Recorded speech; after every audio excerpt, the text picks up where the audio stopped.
chiến trường Ukraine tiếp tục có những chuyển biến mới trong bối cảnh lực lượng Kiev đang trên đà tăng cường tấn công. Theo thông tin mới đây, sau đập Kakhovka, thêm một con đập khác đã bị phá hủy. Ukraine tố Nga muốn ngăn đà phản công của Kiev. Ukraine báo cáo đã tái chiếm tổng cộng 7 khu định cư trong chiến dịch phản công. Tổng thống Zelensky chỉ ra điều cản trở các cuộc tiến công của Ukraine. Mỹ và Pháp nhận định trái ngược nhau về tình hình phản công của Ukraine. Mỹ lo ngại việc Triều Tiên có kế hoạch cung cấp thêm vũ khí cho Nga. Các tin tức đáng chú ý khác, NATO bắt đầu tập trận không quân lớn nhất lịch sử ở Đức. Cựu Thủ tướng Ý Silvio Berlusconi qua đời ở tuổi 86. Liên Hợp Quốc ủng hộ ý tưởng thành lập cơ quan giám sát AI toàn cầu, giống như lĩnh vực hạt nhân. Máy bán hàng tự động đầu tiên ở New York phục vụ sức khỏe cộng đồng. Tất cả sẽ được gửi đến quý vị ngay sau đây.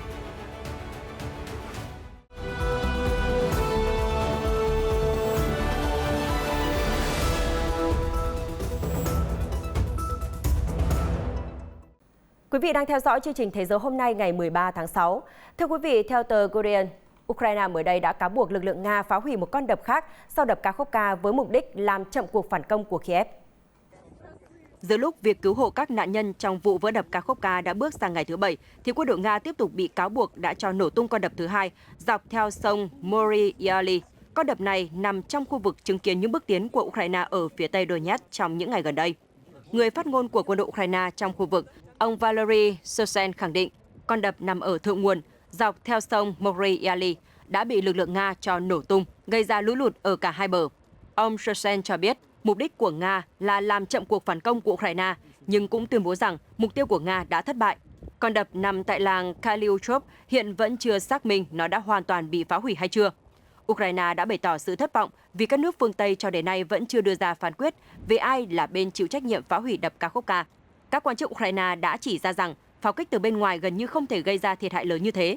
Do đó, nó chắc chắn bị cho nổ tung từ bên trong và Nga đang kiểm soát hoàn toàn nhà máy thủy điện Kakhovka vào thời điểm đó. Trong khi đó, Moscow tố ngược Kiev phá con đập và bác bỏ mọi cáo buộc của Ukraine. Thứ trưởng Bộ Quốc phòng Ukraine bà Hanna Maria mới đây cho biết, trong chiến dịch phản công từ cuối tuần qua cho thấy Ukraine đã giải phóng tổng cộng là 7 khu định cư ở mặt trận Donetsk và Tabriga.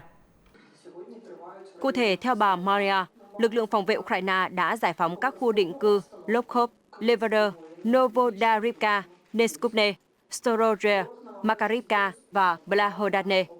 Bà nói thêm rằng, nhóm quân tấn công của Ukraine đã tiến được tổng cộng 6,5 km và hiện diện tích lãnh thổ do Ukraine kiểm soát là 90 km². Trước đó, vào ngày 12 tháng 6, quân phòng thủ Ukraine cho biết nước này đã giải phóng làng Novodarivka ở tỉnh Zaporizhia Oblast và Stororov ở Donetsk. Sau đó, Ukraine tiếp tục cho biết đã giải phóng Neskupne ở Donetsk.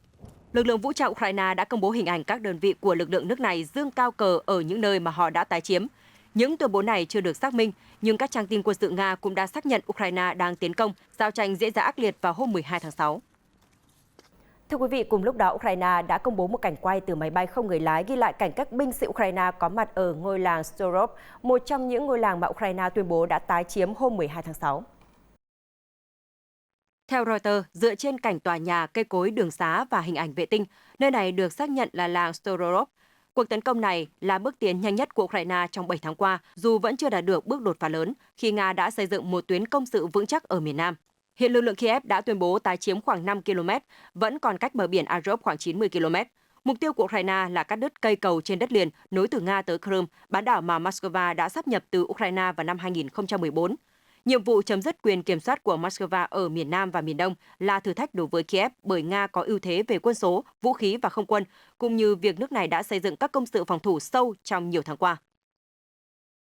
Tờ báo Bild của Đức vào hôm 12 tháng 6 cho biết rằng quân đội Ukraine đã có những bước tiến đáng kể sau một tuần chiến đấu ở mặt trận phía Nam, đồng thời cũng lưu ý rằng Kiev đã phải chịu những tổn thất nặng nề để có thể chiếm lại những ngôi làng nhỏ này. Nhà phân tích quân sự tờ báo Bild, ông Julian Rocker cho biết, vào ngày thứ 8 trong cuộc phản công của Ukraine, mặt trận của Nga ở miền Nam đã bắt đầu rạn nứt. Một số khu vực ở mặt trận Donetsk đã sụp đổ từ hôm trước.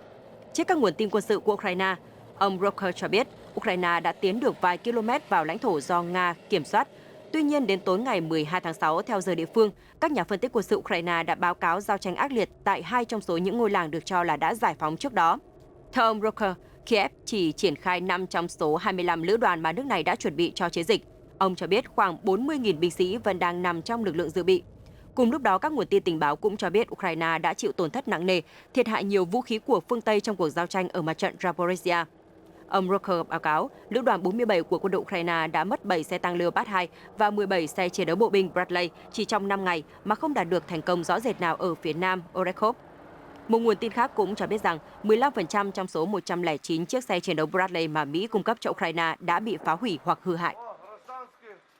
Trước tình hình chiến trường nóng trở lại, Tổng thống Ukraine Volodymyr Zelensky cho biết, bất chấp trời mưa và giao tranh khốc liệt, các lực lượng Kiev đã đạt được tiến bộ trong những ngày vừa qua. Thông qua video phát biểu hàng đêm, ông Zelensky nói rằng các trận giao chiến quá ác liệt, nhưng chúng tôi đang tiến về phía trước. Điều này vô cùng quan trọng. Tổn thất của Nga chính xác là những gì mà chúng tôi cần. Theo ông Zelensky, trời mưa lớn và thời tiết không thuận lợi chính là yếu tố cản trở nhiệm vụ phản công của quân đội Ukraine. Nhưng may mắn là các chiến binh Ukraine đã đạt được kết quả tốt. Vị Tổng thống đã gửi lời cảm ơn đến các binh sĩ vì đã nỗ lực chiến đấu vào thời điểm khó khăn này. Ông Zelensky cũng cảm ơn những người lính đã giúp cho quỹ trao đổi của Ukraine được bổ sung thêm. Quỹ trao đổi, theo ý ông Zelensky, có nghĩa là Ukraine đã bắt giữ được thêm tù binh Nga và những tù binh này sẽ cho phép Ukraine trao đổi để lấy lại người của mình. Vào tháng 4, ông Zelensky cũng từng nhắc đến cụm từ quỹ trao đổi và giải thích rằng mỗi tù binh Nga là một cơ hội để trao đổi người lính của chúng ta.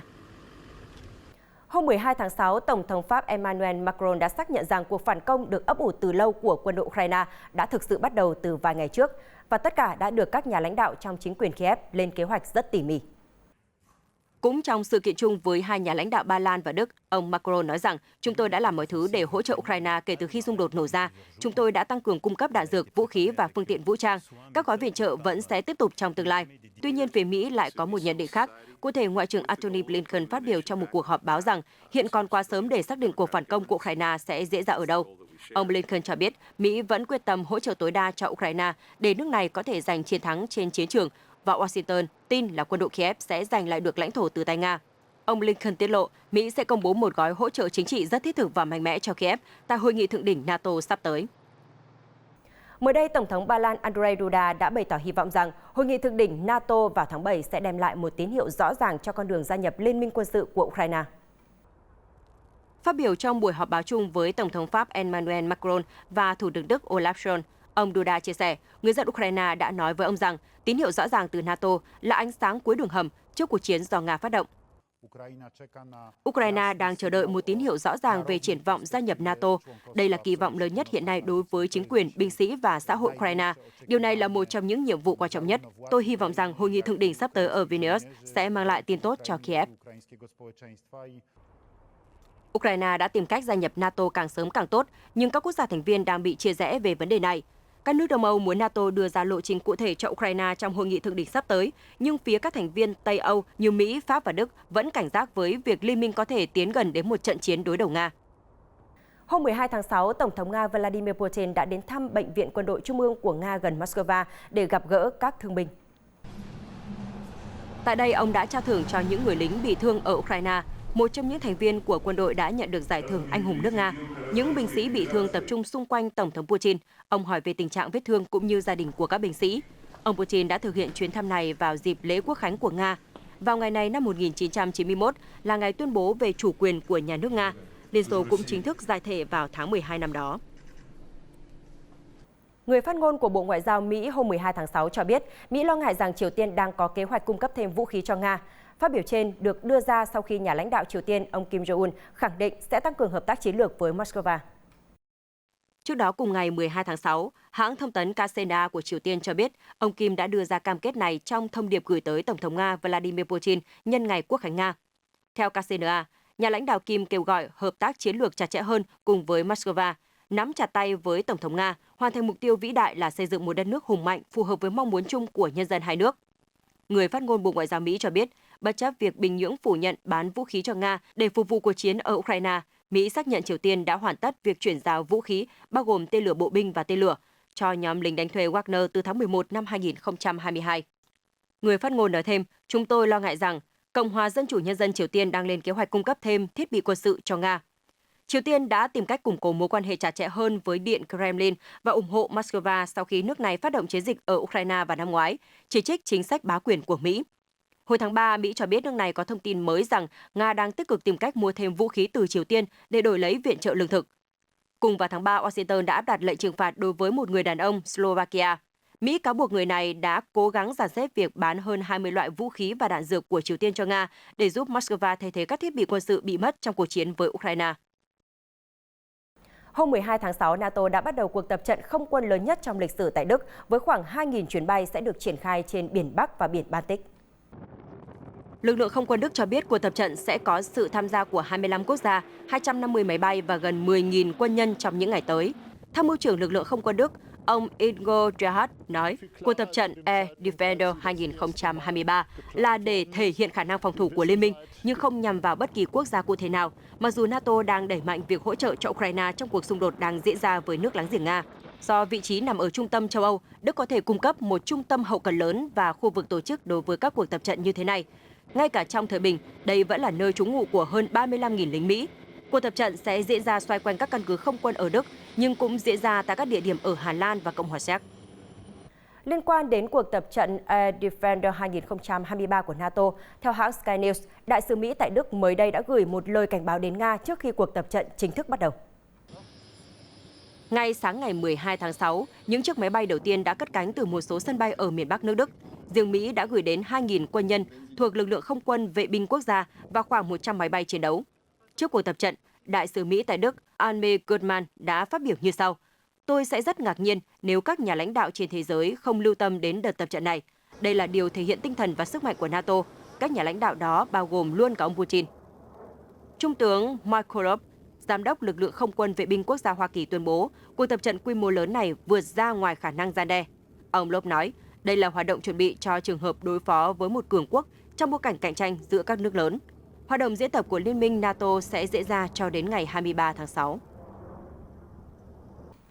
Hôm 12 tháng 6, cựu Thủ tướng Ý ông Silvio Berlusconi đã qua đời ở tuổi 86, theo tờ Corriere della Sera. Trước đó, ông Berlusconi đã được đưa tới bệnh viện San Rafael ở Milan vào hôm 9 tháng 6, khi bệnh tình đang rất nghiêm trọng. Được biết, các con của ông đã đến bệnh viện trước khi có thông tin ông qua đời hôm 12 tháng 6.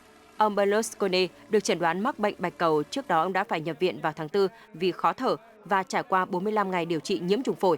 Vào thời điểm đó, các bác sĩ đã mô tả bệnh ung thư của ông là không cấp tính. Berlusconi từng là thủ tướng của Ý trong 4 nhiệm kỳ từ năm 1994 đến 1995, 2001 đến 2006 và từ 2008 đến 2011. Ông trở thành thủ tướng tại vị lâu nhất của đất nước kể từ thời cựu thủ tướng Benito Mussolini. Nổi tiếng là ông trùm truyền thông, ông Berlusconi đã thành lập tập đoàn truyền hình Mediaset và sở hữu câu lạc bộ bóng đá AC Milan từ năm 1986 đến 2017. Ông đã ra tòa hơn 30 lần trong sự nghiệp chính trị và kinh doanh của mình vì các tội danh lạm dụng chức vụ, phỉ báng và liên kết với mafia. Ông Berlusconi bị cấm đảm nhiệm các chức vụ chính phủ vào năm 2013 sau khi bị kết án 4 năm tù vì tội gian lận thuế. Lệnh cấm đã được dỡ bỏ vào năm 2018, một năm sau đó ông trở thành thành viên của Nghị viện châu Âu, MEP. Chính trị gia kỳ cựu này tuyên bố trở lại bầu cử ở Ý vào năm ngoái. Ông đã giành được một ghế thượng viện vào tháng 9 sau sự sụp đổ của chính phủ Mario Draghi.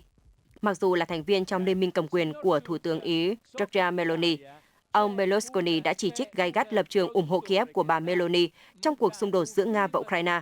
Ông đổ lỗi cho Tổng thống Ukraine Volodymyr Zelensky làm bùng nổ giao tranh và liên tục kêu gọi Moscow và Kiev đồng ý ngừng bắn, đồng thời đề nghị đóng vai trò trung gian trong việc hòa giải. Mới đây, thị trưởng thành phố Mexico Claudia Sheinbaum thông báo bà sẽ từ chức vào ngày 16 tháng 6 để theo đuổi chiến dịch ứng cử tổng thống trong đảng của mình. Bà sẽ nỗ lực để trở thành nữ lãnh đạo đầu tiên của quốc gia Trung Mỹ này. Đảng Phong trào tái sinh quốc gia Morena của Tổng thống đương nhiệm Andrés Manuel López Obrador cuối tuần qua cho biết họ sẽ công bố người chiến thắng đại diện đảng tranh cử vào ngày 6 tháng 9. Bà Sheinbaum là một trong hai ứng viên sáng giá nhất hiện nay. Ông López Obrador không thể tái tranh cử vì luật của Mexico không cho phép các tổng thống có một nhiệm kỳ 6 năm. Những người thân cận với ông López Obrador đã tiết lộ với Reuters rằng Tổng thống muốn để bà Sheinbaum kế vị mình. Tuy nhiên, ông López Obrador đã phủ nhận điều này. Trong buổi họp báo, bà Sheinbaum, 60 tuổi, khẳng định bà sẽ lèo lái Mexico đổi mới với những dấu ấn của riêng mình. Hầu hết các cuộc thăm dò dư luận cho thấy bà Sheinbaum đang có lợi thế lớn hơn một chút so với đối thủ mạnh nhất, ông Marcelo Ebrard. Ông Ebrard cũng vừa mới từ chức vị trí Bộ trưởng Ngoại giao để tham gia tranh cử. Hội đồng quản trị của Morena đã quyết định rằng tất cả những ai muốn tham gia ứng cử thì phải từ chức để tập trung cho chiến dịch của mình. Theo một số nguồn tin, quyết định đó dường như được thực hiện theo đề xuất của Tổng thống López Obrador. Trước đó, ông Ebrard cũng yêu cầu những ứng cử viên sáng giá trong Morena nên từ bỏ vị trí hiện tại trong chính quyền, vì đó là cách duy nhất đảm bảo một sân chơi bình đẳng trong cuộc đua. Ông Ebrard là một trong những ứng cử viên hàng đầu có thể giành được đề cử Tổng thống. Những động thái của ông bị cho là đang tách rời Morena và làm suy yếu đảng. Tổng thư ký Liên Hợp Quốc ông Antonio Guterres gần đây đã ủng hộ một đề xuất thành lập cơ quan giám sát trí tuệ nhân tạo AI của các giám đốc điều hành trong ngành. Quy mô của cơ quan là sẽ toàn cầu giống như Cơ quan Năng lượng Nguyên tử Quốc tế IAEA giám sát lĩnh vực hạt nhân. Công nghệ AI tổng hợp và có tính năng sáng tạo đã bùng nổ sau màn gây bão của ứng dụng ChatGPT. Đây được xem là ứng dụng phát triển nhanh nhất từ trước đến nay. Thế nhưng công nghệ AI cũng trở thành tâm điểm lo ngại do khả năng làm giả hình ảnh và nguy cơ lan truyền thông tin sai lệch. Ông Guterres nói với các phóng viên rằng những hồi chuông báo động về trí tuệ nhân tạo AI đang vang lên rất chói tai và những cảnh báo lại xuất phát mạnh mẽ nhất từ những người đã phát triển ra nó. Chúng ta phải thực hiện điều gì đó nghiêm túc trước các báo động này. Ông Guterres thông báo kế hoạch làm việc với một cơ quan giám sát AI cấp cao vào cuối năm nay, với mục tiêu thường xuyên xem xét các thỏa thuận AI và đưa ra khuyến nghị phù hợp với nhân quyền, phá quyền và lợi ích chung. Ông cũng nói thêm, tôi rất ủng hộ ý tưởng thành lập một cơ quan giám sát AI giống như IAEA ngày nay. Theo ông Guterres, mô hình này sẽ rất thú vị, nhưng chỉ các quốc gia thành viên mới tạo ra cơ quan này, chứ không phải Ban Thư ký Liên Hợp Quốc. IAEA có trụ sở tại Áo, được thành lập vào năm 1957 để thúc đẩy việc sử dụng an toàn và bảo mật công nghệ hạt nhân. Công ty OpenAI, nhà phát triển ChatGPT, cho biết một cơ quan như IAEA có thể đặt ra các hạn chế đối với việc triển khai, kiểm tra và theo dõi AI. Hãng thông tấn Emirates đưa tin một tòa án ở thành phố Dubai của UAE đã kết luận 30 người và 7 công ty phạm tội rửa tiền và lừa đảo, chiếm đoạt 8,7 triệu đô la Mỹ. Vụ lừa đảo trực tuyến này nhằm vào các cá nhân và doanh nghiệp. 30 thành viên của băng đảng này đã bị kết án tổng cộng 96 năm tù và sẽ bị trục xuất khỏi UAE sau thời gian thụ án. Tòa án cũng yêu cầu các bị cáo cùng nộp khoản tiền phạt hơn 32 triệu dirham, trong khi 7 công ty bị phạt tổng cộng là 700.000 dirham. Cố vấn Ismail Madani, người đứng đầu cơ quan truy tố quỹ công, nói rằng nhóm này đã đánh cắp tiền bằng cách gửi 118.000 email lừa đảo cho các nạn nhân. Chúng mạo danh các ngân hàng và tổ chức tài chính mà các nạn nhân có quan hệ kinh doanh. Ông Madani cho biết thêm, các email này yêu cầu những kẻ bị nhắm mục tiêu phải chuyển khoản thanh toán vào tài khoản của các bị cáo. Sau đó chúng sẽ ra rút tiền, chuyển sang tài khoản khác để che giấu nguồn tiền bất hợp pháp. Chính phủ UAE đang nỗ lực chống lại loại tội phạm này và cam kết giải quyết vấn đề rửa tiền, tội phạm trực tuyến và lừa đảo. Thưa quý vị, một máy bán hàng tự động chuyên cung cấp bộ dụng cụ Narcan miễn phí, trong đó bao gồm que thử chất cấm, thuốc ngừa thai khẩn cấp, vừa được cho ra mắt ở thành phố New York, Mỹ. Chiếc máy bán hàng này được đặt tại góc đường Decatur và Broadway ở quận Brooklyn và là máy bán hàng tự động đầu tiên phục vụ cho sức khỏe cộng đồng. Narcan là loại thuốc dùng để điều trị quá liều. Một bộ Narcan có thuốc dạng xịt mũi để điều trị cho những ai dùng chất cấm quá liều. Rebecca Lynn Walton, giám đốc chiến lược của tổ chức Service for the Underserved, nói rằng kể từ khi mở máy bán, chúng tôi đã phân phối gần 100 bộ dụng cụ Narcan trong tuần đầu tiên và chúng tôi đã bổ sung mỗi ngày. Một bộ gồm có khẩu trang, đồ chăm sóc vết thương, dụng cụ Narcan, que thử Silazine và fentanyl, cũng như đồ vệ sinh thông thường. Tất cả chúng ta đều biết nhiều người sẽ tìm đến máy bán hàng nếu biết chúng tồn tại, kể cả những người bị nhiễm trùng không thể chữa khỏi, họ cũng muốn được tiếp cận dịch vụ chăm sóc. Nguồn cung cấp máy bán hàng là miễn phí và được bổ sung hàng ngày. Tất cả những gì người dân cần là phải nhập mã thành phố New York và chọn mục họ muốn. Khi máy bán hàng tự động ra mắt vào ngày 5 tháng 6, Ủy viên Y tế thành phố New York, Ashwin Vasan đã viết lên Twitter rằng chúng ta đang ở trong cuộc khủng hoảng dùng thuốc quá liều.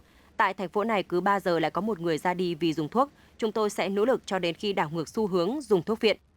Chiếc máy bán hàng tự động có giá 11.000 đô la Mỹ là chiếc máy đầu tiên trong số 4 chiếc sẽ được lắp đặt tại những khu phố có tỷ lệ sử dụng ma túy quá liều cao nhất ở New York. Hôm 12 tháng 6, nhiều người hâm mộ của nhóm nhạc BTS đã tập trung xuống đường phố ở thủ đô Seoul để kỷ niệm 10 ra mắt của nhóm. Mặc dù BTS đang tạm dừng hoạt động nhóm do 2 trong số 7 thành viên đang thực hiện nghĩa vụ quân sự, nhưng cộng đồng Fan Army vẫn ăn mừng ở Seoul. BTS đã đạt được thành công kinh ngạc và tạo được danh tiếng trên toàn cầu đối với một nhóm nhạc K-pop. Các địa danh quan trọng như tòa thị chính Seoul và tháp Namsan đều được thắp sáng bằng màu tím, màu đặc trưng của BTS. Nhiều người hâm mộ từ Pháp, Mexico và các nơi khác đã đến Hàn Quốc để thưởng thức các điểm tham quan này. Rita, 20 tuổi, là sinh viên đến từ Pháp, chia sẻ rằng: "Tôi đến Hàn Quốc vào tuần trước và tôi rất thích thú khi nhìn thấy tháp Namsan chuyển sang màu tím." Các tổ chức và doanh nghiệp ở Hàn Quốc cũng hợp tác với công ty quản lý BTS, HYBE, để thiết lập một chuyến tham quan gồm các địa danh gắn liền với BTS. Dịch vụ bưu chính của Hàn Quốc còn phát hành tem kỷ niệm đặc biệt kỷ niệm ngày ra mắt của BTS. Các tập đoàn lớn như Hyundai và Lotte SR đã giới thiệu các ưu đãi hoặc sự kiện đặc biệt liên quan đến BTS. Lễ kỷ niệm dự kiến sẽ đạt đến đỉnh điểm vào thứ Bảy tuần này. Trưởng nhóm RM của BTS dự kiến sẽ gặp gỡ người hâm mộ. Thông tin vừa rồi đã khép lại bản tin ngày hôm nay của chúng tôi. Cảm ơn sự quan tâm theo dõi của quý vị. Xin kính chào và hẹn gặp lại.